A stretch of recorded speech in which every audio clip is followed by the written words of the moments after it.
Hey guys, welcome back to the channel. My name's Leigh Fuge, and in this video today we're going to be talking about the ENGL CABLOADER. This is a really cool digital IR loader from the guys over at ENGL. Over the past couple of months I've gotten to know some of the guys at ENGL, and it's pretty cool because I sort of went into the relationship with some preconceived ideas about what I thought ENGL were all about, and I always thought that their products were just for metal. And obviously, as a player who doesn't really play too much heavy stuff, I've always sort of steered clear of their gear. But having met some of the guys at the 42 Gear Street event and trying some of the products, I was pretty happy to admit that I was completely wrong about those guys. There's actually a video on the channel where I demoed one of the pedals those guys gave me, and it really threw all of the preconceived ideas I had about the company out the window, and now I'm an ENGL fan. So they very kindly sent me the CABLOADER to do a demo of, and I think this is a really cool pedal. It's quite different to a lot of other sort of IR loader or cab sim pedals, because it's got a very analog layout. Even though the IRs are programmed inside digitally, the way we control everything is through a very simple looking interface with real knobs. There's no menus, there's no scroll buttons, there's no touchscreens. It's just simple knobs and buttons, which is great if you're a gigging musician and you want something like this to add onto your pedal board. This product is aimed at people who, like I said, are gigging musicians or studio musicians who want a few different possibilities with their rig. So you may either just be going to a gig and taking a pedal board and going direct into the PA. This is perfect for that.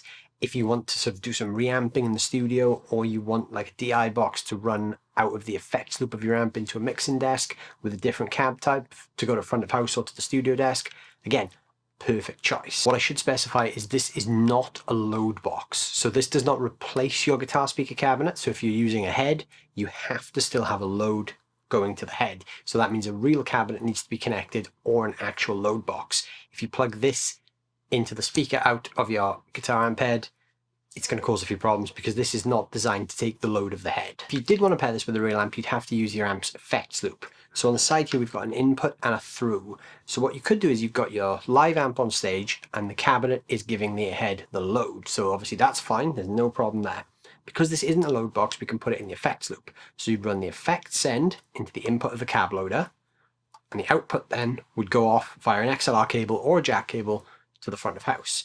That means then they can blend your stage cabinet with a cabinet you program into this. And then you use the through output on the side here to go back to the FX return of the amp. Because that's a through, it's like a dry through, so the signal would go in and out unchanged. The only thing that would change would be what comes out this side. So your amp's tone on stage would not be altered, but you'd have a separate cabinet feed going to the front of house, which is pretty cool.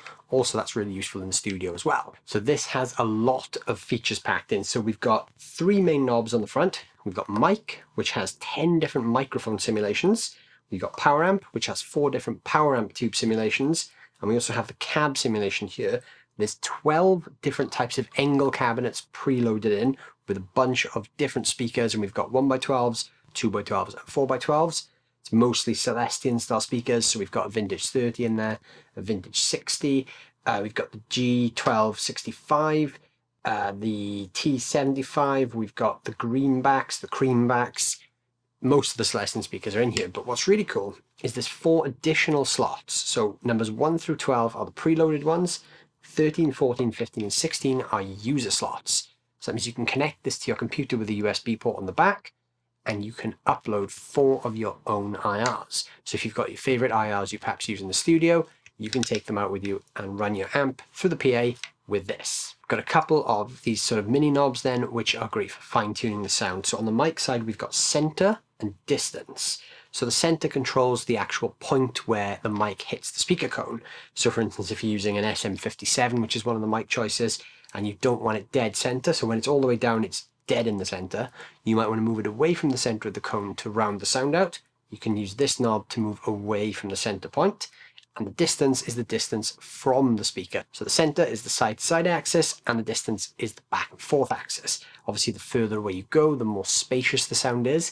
It doesn't act like reverb as such, but what it does is it just creates that sort of room ambience away from the speaker. Obviously, the closer you are to the speaker, the more direct the sound. There's a bunch of classic mics on here. You've got the SM57, the SM58, the Sennheiser 421. You've also got like a Neumann U87, Neumann U47, and Rode NT1, and a bunch more. There's 10 altogether on here, so there's plenty of tweaking choices between dynamic mics, condenser mics, It's all in there. Anything you'd probably mic your cab up with is going to be in here.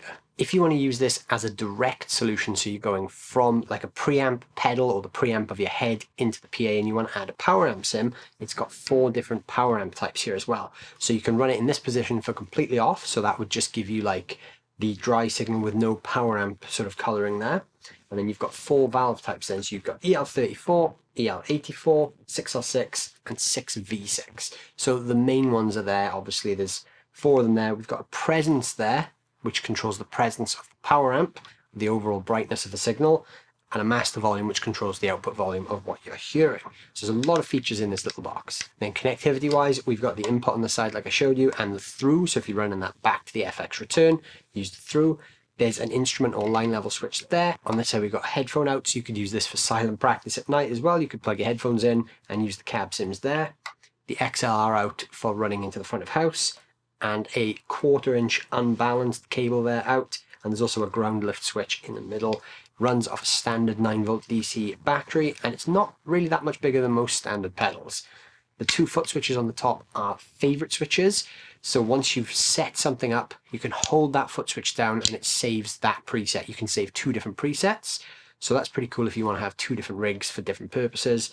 You could save your favorite presets to A and B there, or 1 and 2, or A and B they're labeled as. So you could save your favorites to A and B, kick between them as you see fit, and if you don't want any cab simulation, press both foot switches and it goes into bypass mode. And the other cool thing is a clipping light on the top. So obviously if you're running pedals into the front of this, which is one of the things it's designed for, it's quite easy to overload the signal if you've got loads of gain pedals.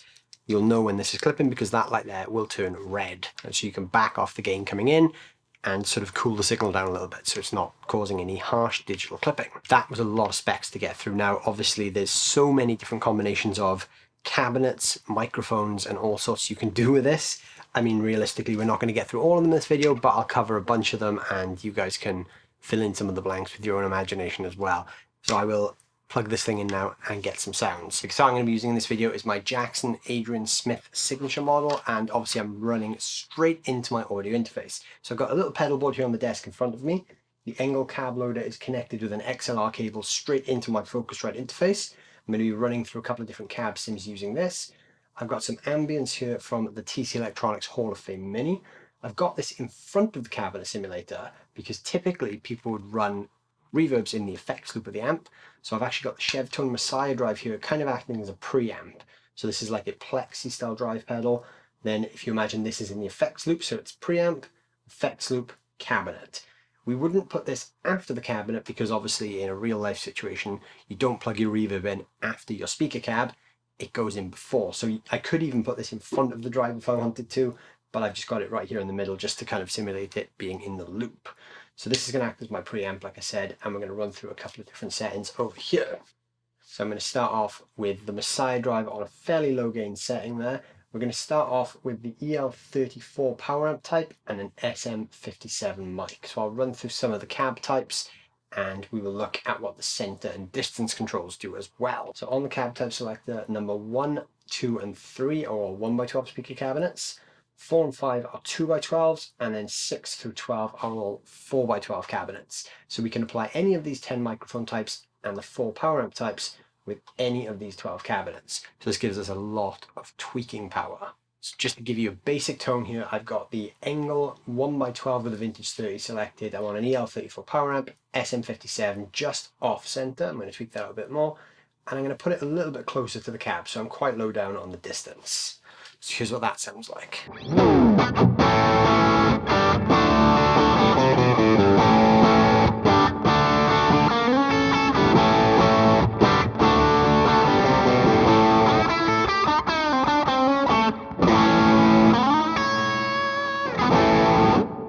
So to show you the difference the center and distance controls make, if I put this all the way down now, the mic now is dead center of the cabinet, and I'll put the distance all the way down too. So this is dead center and as close as we can possibly get.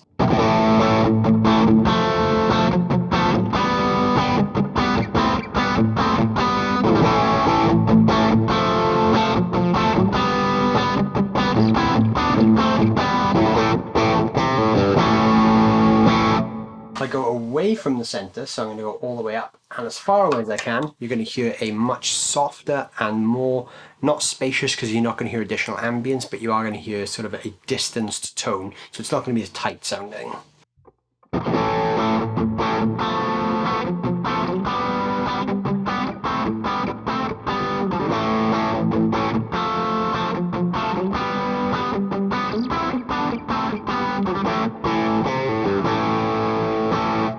So for me personally, I always like to keep the center just off center, so maybe like a third of the way up, and the distance about the same. That kind of works for me, so I like this sort of tone.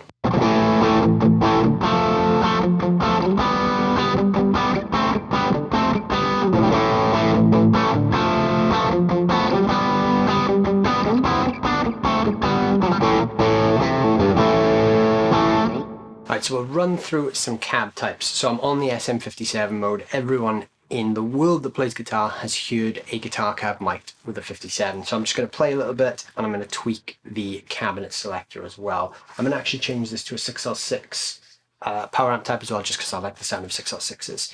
So I'm going to walk through some of those cab types now as well as I play.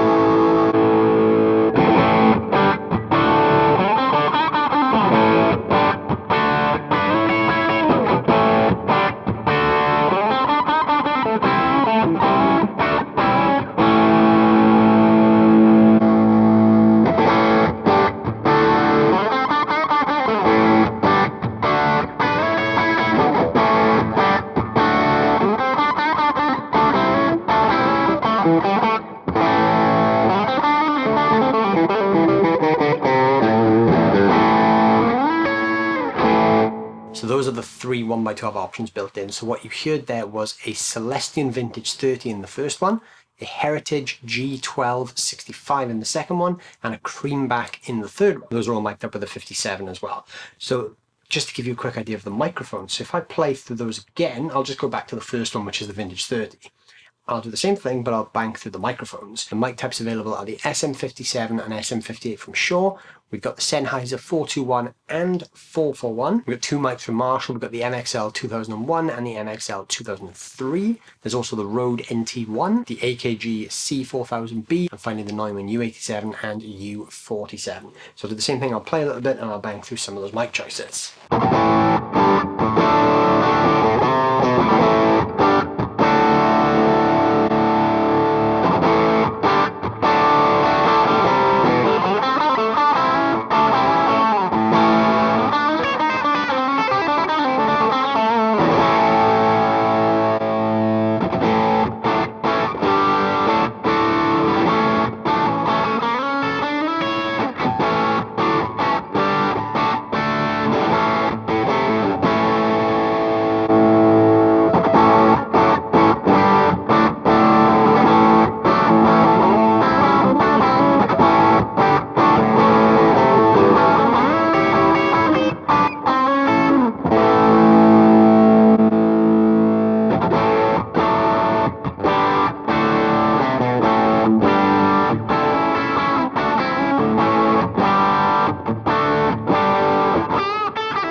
So there's a lot of mic choices there, and they all sound very different, which is what you'd expect, because obviously all these real microphones would sound different to each other. So it's pretty cool, because whatever your favorite mic or your favorite mic type is, it's probably in there, or at least there's something very similar.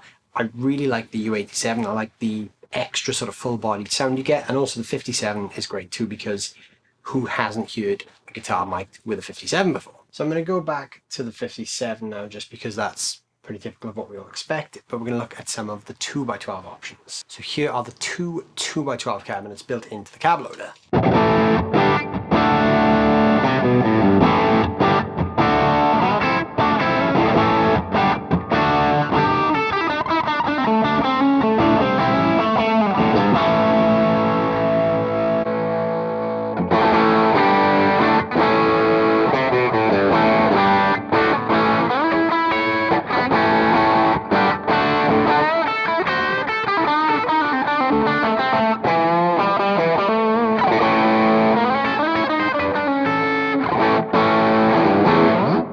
Cool thing is you can get so much variation out. So if I change that to a U87 mic,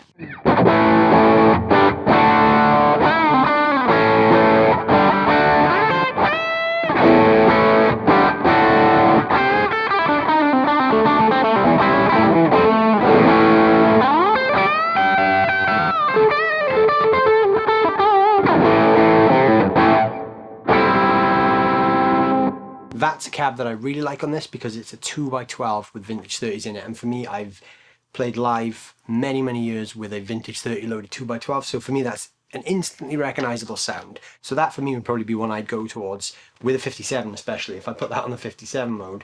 This is like a tone I instantly recognize from playing live.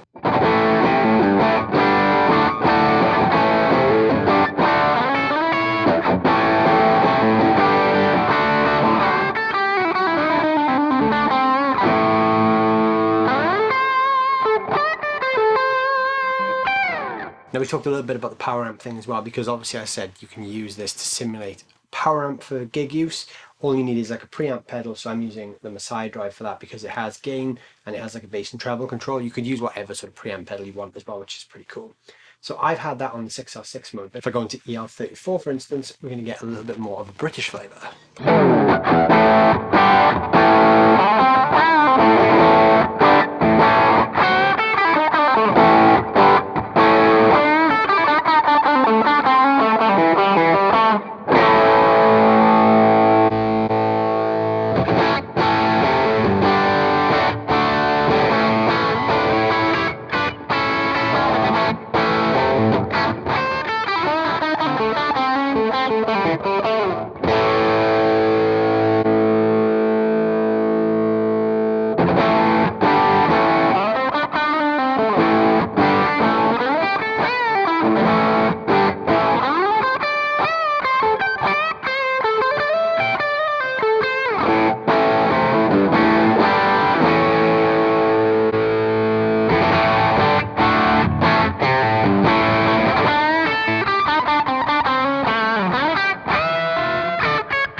So that's really useful if you're using like a pedal board and you're just going straight into a PA system. As long as you've got something like a preamp pedal in the front to give it that little push and that preamp sort of control, so basically controlling your EQ, you can pretty much dial in whatever sound you want with this thing. So now we'll take a look at some of the 4x12 modes. There are 7 different 4x12 IRs loaded in here. So I'll set this to EL84 power amp mode this time, and we'll go with the Neumann U87 just because how often do you get to record a 4x12 with a U87? So we'll start off going through the 7 different 4x12 modes while I play and just tweak through them all.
this as a great clean amp for playing direct. So I've turned the Messiah drive off now. I've still got the reverb on.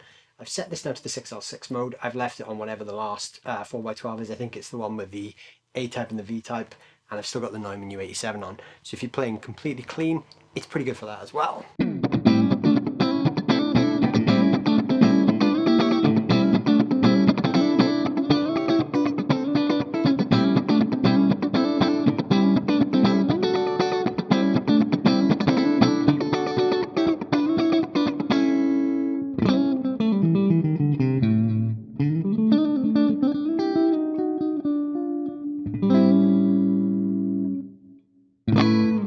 There you go guys, there are a bunch of tones from the ENGL CABLOADER. So we've covered the 10 microphone types, 12 cabinet types, and the 4 different preamp types. Obviously, like I said at the start, there is so much tweaking you can do with this thing that if we went over it all, we would literally be on this video for days if we explored every combination. So I hope there's enough different combinations in there and different content in there to give you guys an idea of what this thing can do and the sort of uses you can put it to. So to recap, it's a great live tool for going direct to the pedal board. It's great for running in the effects loop of your cabinet to send a different sort of cabinet sim to the front of house, or great for in-ear monitor mixes. It's great for the studio if you want 2 different amp tones. You can even go direct into the desk with this thing, like I've sort of done in this video. I'm running straight guitar into my mini pedal board, into my interface. So there's no real cabinet in the room that's mic'd up. There's no actual real sound in this room other than the ENGL CABLOADER straight into the computer. So obviously it's great for that as well. Great for home recording, great for practicing with a headphone out. It does a lot of stuff. So many options in there with the 12 different types of cabinets, the 4 power amps, the 10 microphones, all the mic placement options you have. I mean, there's going to be something in there for everyone. Even if you only find 1 or 2 sounds you really like, I think there's going to be something in here to please every single person's setup. I think ENGL have done great here to cover as much as they can. So many different Celestion speaker types, cabinet sizes, and microphones in this thing that you can pretty much dial in your favorite tones anywhere. So there's a couple in there that I instantly recognized as being the sounds that I'm used to with my own live rig. So I think anyone out there who gets one of these is going to be able to dial in something pretty cool. And like I said, it reacts really well with whatever you put in front of it. So if you pair it with something like the Messiah drive that's like a Marshall kind of drive, you get a Marshall sound. And if you pair that with different sort of preamp style pedals, you can pretty much build your own rig, but without ever having to mic up a speaker. So it's great. I'm definitely looking forward to getting a lot more use out of the CABLOADER, and I think it's going to be a real great tool for studio use. So I can't wait to dig in. And I haven't even scratched the surface with the IR stuff yet. I've not dabbled in IRs. I'm new to that world. So maybe one day soon, I'm going to load up some IRs in there as well. See how that goes. Thank you guys so much for watching. Hope you've enjoyed this video. If you did, please let me know down below in the comments what you thought about the ENGL CABLOADER. Where do you stand on the whole debate between IR, cab sims, and real amps? It's a very interesting topic, and it's always fun to hear people's opinions on that one. If you did enjoy the video, please scroll down and hit that subscribe button and hit that like button. You guys subscribing to the channel really helps me to keep on growing this channel and making videos like this. And like I said, please get involved in the comments. I love to hear from you guys as well. I'll see you guys very, very soon.